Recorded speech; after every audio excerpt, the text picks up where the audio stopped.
Hi, it's June 18th, and I am Anne Elizabeth Armstrong, the director of In the Next Room, the Vibrator play, and I'm here with Dr. Caitlin Wood, the dramaturg of In the Next Room, and we're going to talk to you about the play and comedy. So you'll be seeing the show from October 21st to October 25th.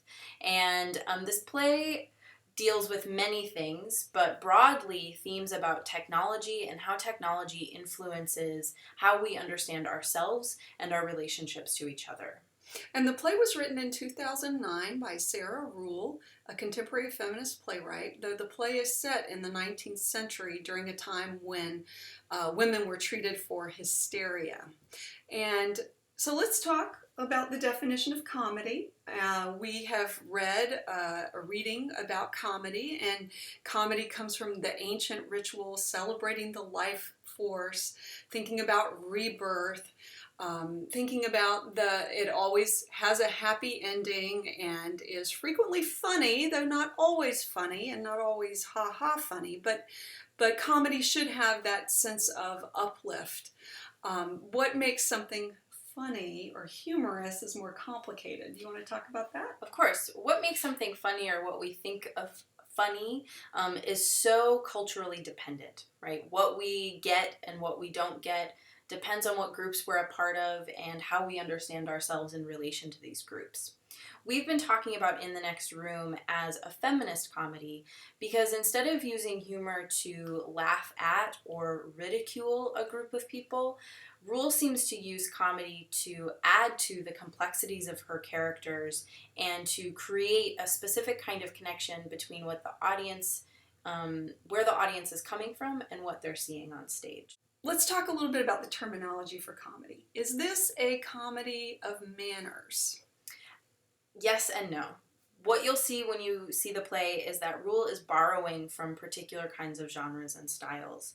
And so while this is not a comedy of manners in terms of structure, she is using elements of comedy of manners in terms of making fun of certain kinds of social structures in order for us to understand the world of the play a little bit better.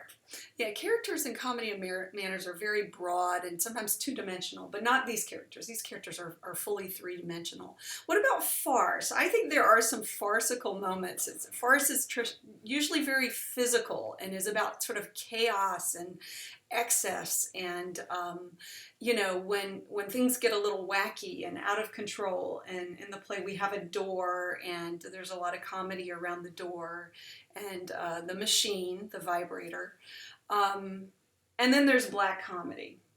So some of the characters in the Next Room are grappling with profound senses of loneliness and isolation because they're living in a world in which emotional connection is difficult, right? However, there are small bits of insights into which this profound sense of loneliness or tragedy becomes so heightened that it's funny. Well, let's talk about funny parts in the play. What are some funny parts? Well, as I said earlier, I think that comedy works in the Next Room to add to complexity of characters. So I love this particular moment where three of the female characters in the play are in the doctor's office without the doctor, looking at the vibrator and trying to understand whether or not they're going to use it without the doctor's supervision. And very innocently, right?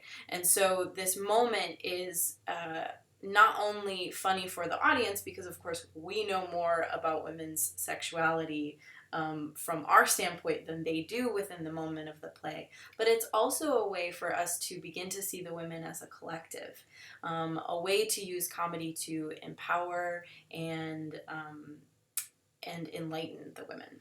And it's so funny, that moment. I love that because they haven't recognized that this is about sexuality or their sexuality, but we in the 21st century understand that this is about sex and sexuality. And the other thing I think is hysterical is just the physicality of the moment. Like, how do you turn it on, or where do you put it, or what do you do with it? Those are the things that are the farcical elements we were talking about. Yeah. And so let's talk about the audience. So, comedy is a uniquely audience-dependent form. And what is so difficult about, I think, as a theater practitioner, is thinking through and rehearsing what moments will be funny. Doesn't actually play out until the liveness and the exchange between performers and audiences happen. And it's such a mystery because it varies from audience to audience every night.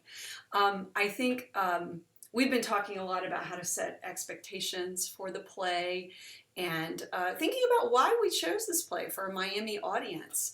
And do you want to say something about that? The university theme for 2015 and 2016 is creativity and innovation.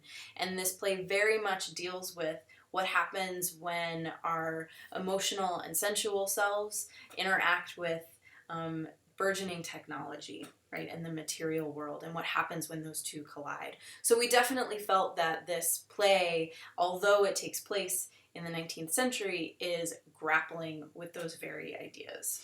Yeah, and one of the challenges for us is how much do people know about the 19th century, and how do we negotiate our distance with the 19th century? And we hope that people, again, are not laughing at people in the 19th century, but we recognize those moments in our own lives where intimacy and technology come into conflict or might enhance each other. So I think we might find a lot of laughter might come from the uncomfortable sexual subject matter of the play.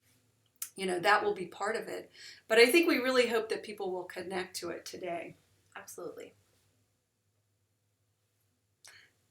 Thank you for watching our video.